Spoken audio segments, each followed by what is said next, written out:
Hello everyone, today we're going to be testing 10 high-end games on the new iPhone 17 Pro Max. Let's get to it. Our first game to look at is Grid Legends by Feral Interactive. The game includes optimization presets that are fine-tuned for every device. In Performance Preset, the game runs at 1778 by 818 and 60 FPS on this phone. Feral told me they use dynamic resolution scaling together with contrast adaptive sharpening. The resolution will drop in real time to maintain 60 FPS. For the most part, we see a flat line in the frame interval graph at 16.6 milliseconds, and the metal HUD reports a thermal state of nominal, meaning temperatures are within normal limits.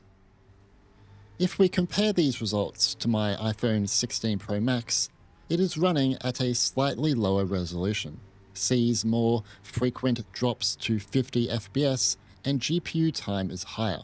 On iPhone 15 Pro, the game is capped at 40 FPS, as the GPU can't reach 60. Switching to graphics preset, the game runs at the same resolution, and 30 FPS. It looks gorgeous in this state, and the resolution doesn't dip as much compared to performance mode with DRS. The frame interval graph is flat at 33.3 milliseconds. For racing games, even a single frame drop or frame pacing issues at the 30 FPS target can throw off the experience. It's enough to affect your timing and could even cause a crash. So it's good that it works fine here. Up next, we have Capcom's Resident Evil 2. RE2 offers a solid set of graphics options. You can adjust the preset, resolution, enable or disable metal effects upscaling, and toggle post-processing effects like motion blur, depth of field, and lens distortion. You sadly can't adjust the FPS manually in-game. First, here's the game running on the prioritized performance preset at native 1080p.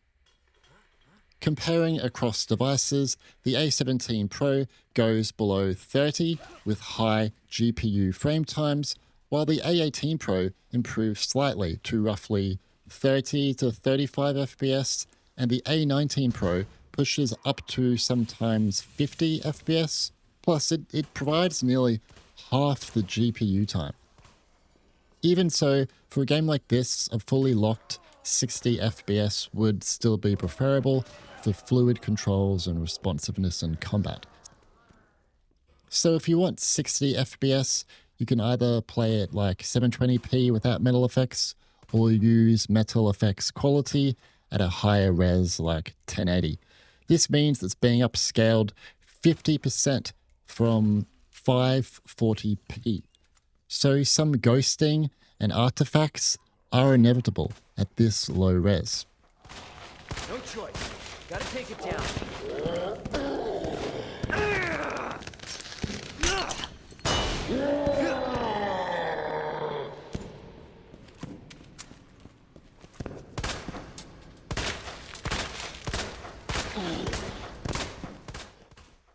Another good option on A19 Pro is Prioritize Preset.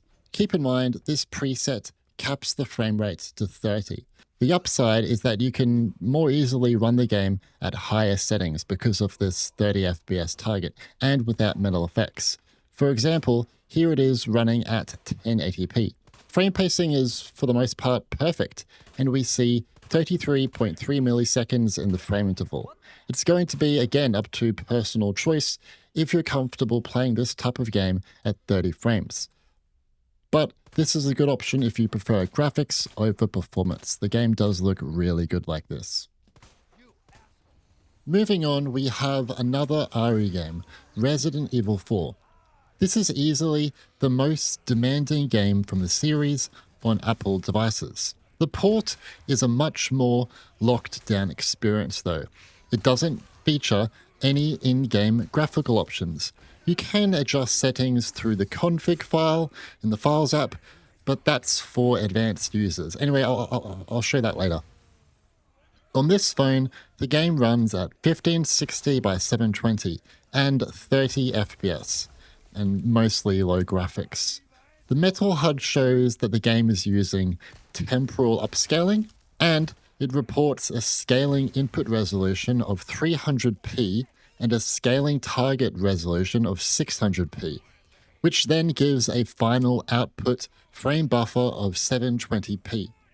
Even on smaller screens, the visuals look kind of off, and a lot of this is due to metal effects.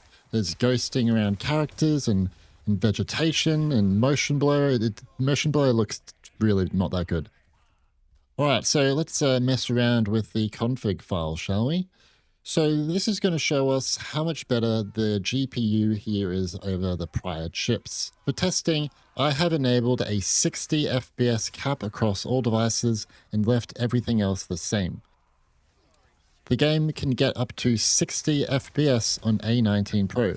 I say up to and not locked to because it's not locked to 60.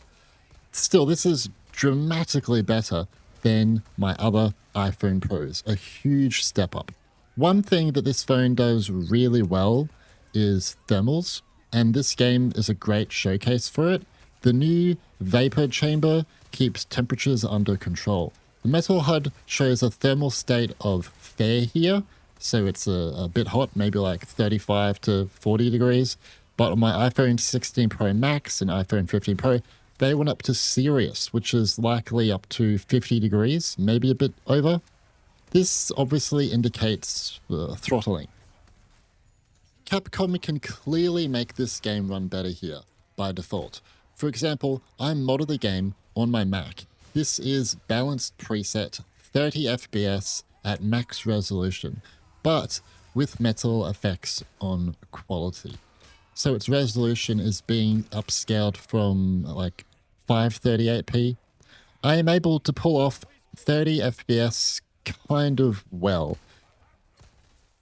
Do keep in mind though that within just 10 minutes the phone did start to throttle and the FPS drops, so I don't really recommend playing the game like this, but this is clear evidence that Capcom can improve the experience here on iPhone 16 Pro Max, because I think that the default graphics just don't look good and it can obviously run above that.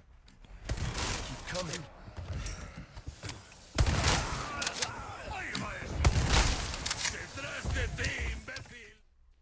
Alright, I'm a bit sick of Resident Evil at this point, so I won't go too into depth with this one, Resident Evil Village.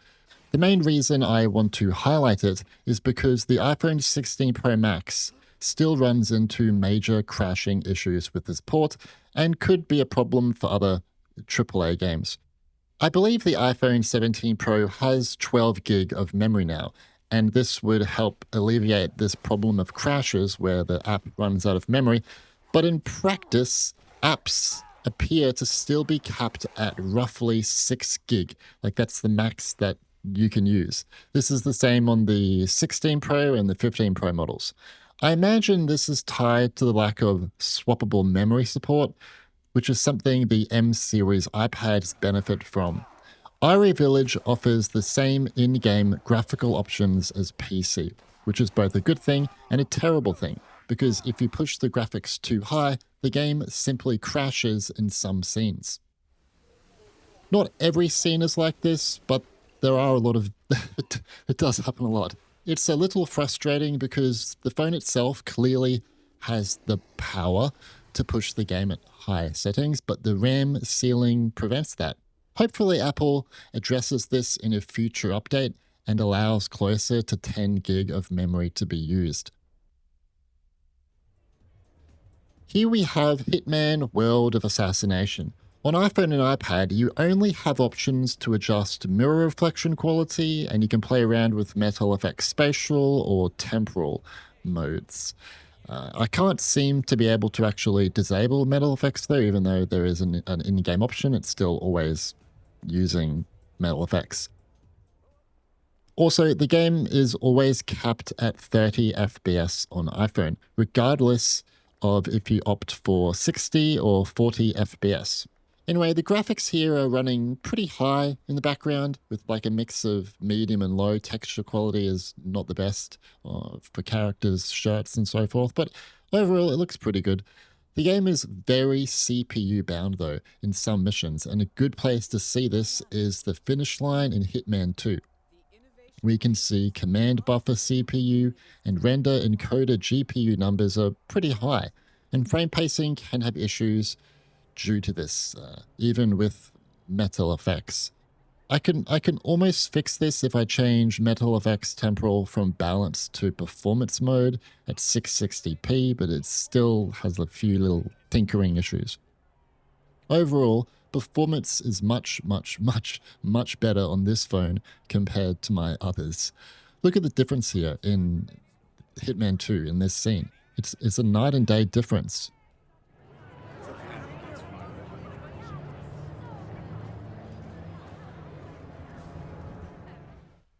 In all other scenes, we can also now actually maintain 30 FPS, and shader comp is much less. This is with temporal upscaling too, while on the other phones we need to use spatial upscaling. The GPU time is very high on A17 Pro and A18 Pro compared to A19 Pro in basically every mission that I've tested. So I can pretty much say that this game is now, in my opinion, playable on this iPhone compared to the other ones. Death Stranding. On iPhone and iPad, Death Stranding contains no in-game graphical options, but like RE4, you can adjust the config file on a Mac, which I'll show you shortly. Anyway, it runs at 720p low and with metal effects temporal using 50% scaling, so 360p. The game also has motion blur enabled, and I don't really like it. I wish it didn't, as from my perspective, it kind of ruins the image quality at this really low resolution, motion blur, and then also metal effects. Anyway, this phone is able to pull off a locked 30 FPS in all of the scenes I've tested. Keep in mind, I'm only testing like 3 to 5 hours into the game, so don't use this as concrete example of performance. But these results are very promising. Again, thermal management is one of this phone's strongest points, and this title also really highlights that. Thanks to the updated vapor chamber, heat buildup is handled far better than previous models. This is the game modded via a Mac for low graphics, without motion blur, and a 60 FPS cap. The metal HUD goes up to fair thermal state, so slightly elevated, maybe like up to 35-40 degrees. In contrast, both the iPhone 15 Pro and 16 Pro Max reached a serious thermal state, which probably means it's 45 to 50 degrees. We are not getting 60 FPS locked on 17 Pro, but it's still a massive improvement in performance and thermals. I would say Kojima can definitely raise the default graphics here. For example, this is just a really quick test running the game at native 900p low with a 30 FPS target. The game looks so much better without metal effects. Yes, it's not always locked to 30 like this, but this is still pretty freaking cool, and this is just a quick test. You could play around with a lot to get it working much better. Anyway, yeah, this is evidence that Kojima can run this game at higher settings if they optimize the game for the phone. Overall, do I recommend you play Death Stranding on this phone? Up to personal opinion. You're still gonna be playing this game at low graphics and a low resolution, but it's I don't know. I'll leave that up to you. AC Mirage offers some graphical options on iPhone and iPad. You can change the resolution scale from 50% up to 100% and enable low up to high graphics. Even if you enable high graphics, they are still running lower than PC and console though. And keep in mind, the game is always capped at 30 FPS. Oh, and also the game uses metal effects temporal in the background with 50% scaling of your target resolution. In order to get the game to maintain 30 FPS at high graphics on my iPhone 16 Pro Max, you still need to play at a pretty low resolution. I think the game is much more enjoyable here because you can obviously play it at somewhat higher resolutions than prior iPhone Pros, so it looks quite a lot better. But at the end of the day, you need to be happy with playing this type of game at 30 frames, which I know many of you won't be. And also the graphical quality of the game is pretty reduced compared to PC and console. Now let's take a look at Sniper Elite 4. So on iPhone and iPad, this game is also a very locked down experience, meaning there aren't any in-game graphical options that we can tweak. When saying that though, there is one option, and that is enabling 60 FPS, which is supported on some iPhone and iPads, but that's pretty much it. I do want to make it very clear to you from the get-go that this phone is unable to pull off a locked 60 FPS. Instead, it frequently locks itself to 40 FPS. The reason is that the GPU frame times are usually too high on A19 Pro to sustain a stable 60 frames per second. So it looks like the developer drops the frame rate down to 40 to keep frame pacing smooth. It will hold there for quite a while and then briefly jump back up to 60 when performance allows it, and then we'll do it again and again.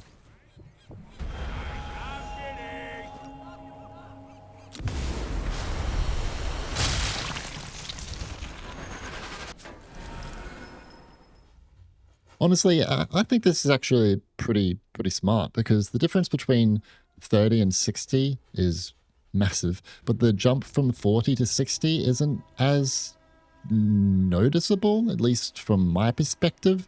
On top of that, the game uses Metal Effects spatial upscaling with a 660p input resolution, an 880p target, and a final output of around 1320p.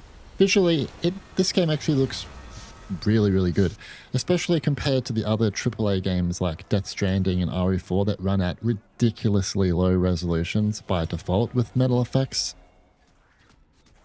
Prince of Persia: The Lost Crown is a really underrated game to try on mobile, and this port is for the most part pretty solid. While it runs at lower graphics settings compared to PC and console, it's still rendering at a pretty high resolution. I don't know the exact resolution. I tried to pixel count it. It might be like roughly 900p to 1080p up to native res, but don't take that as concrete results. The main drawback across all devices is some odd frame pacing. Sometimes this is tied to shader compilation, sometimes it's not. The Mac port also has this issue as well. Outside of that, the game does a really good job of holding 60 FPS. The reason I want to show you this game is just because it's a good game. And it shows how capable modern iPhones are at just running really high quality. I wouldn't. This is a AAA game, but I would call it more an indie game because it's by Ubisoft. Technically, it's AAA, but I don't know. Personally, I'd love to see more games of this graphical caliber come to mobile, as they can handle them really well, and it's just a good time. Our last game to cover is Subnautica. This is one of the most beloved indie games from the last decade, and the fact that it came to mobile in 2025 is honestly pretty wild. Thank you, PlayDigits. The port gives you some visual options to adjust, including landscape detail, resolution, and FPS. There's even a 120 FPS toggle, though right now it doesn't actually work on any 120Hz iPhone. That said, I don't think 120Hz is all that necessary for a game like this, and playing at that type of frame rate is going to throttle this phone too much. What matters is that the phone can comfortably run at 60 FPS here, and this is at absurdly high. There are some small FPS drops in challenging scenes, such as the kelp forest, but it's honestly not that bad, and if you don't have access to the metal HUD, which is probably most of you, you're not going to notice. You can drop the resolution to high, and this completely fixes it, and you can get a nice locked 60 FPS. At the same resolution, absurdly high on my iPhone 16 Pro Max and iPhone 15 Pro, the thermal state jumped up to serious within just 10 minutes of gameplay. 10 minutes. And the iPhone 15 Pro went to critical within 15 minutes. Critical. Critical is when the thermal state is significantly impacting the performance of the system and the device needs to cool down. Much like Prince of Persia, I'd like to see more high-quality indie games like this ported to mobile. Subnautica might not be brand new anymore, it's pretty old, but it still runs really well. It's a beautiful game, and honestly, I would rather see games like this instead of the stupid games that are flooding the App Store every month. I want games like this because they're beautiful. And there we have it, guys. Gaming on the iPhone 17 Pro Max. I'm going to be completely honest with you. I'm really impressed. I'm really, really, really impressed.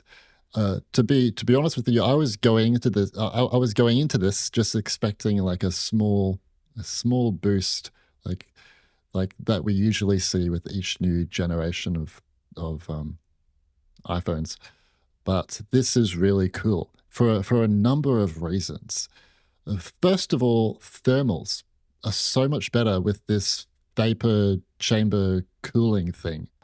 Because this has been a major problem with gaming on iPhone forever, is with the phones getting so freaking hot. And then this makes the game's performance tank and the frame rates drop. And as we saw in the videos, the thermal state of this thing, for the most part, only went up to fair. And I play each game for roughly 1 to 2 hours, which isn't that long. But not getting hot within that time frame is badass. Also, the improvement over just last year's phone is significant in terms of GPU power.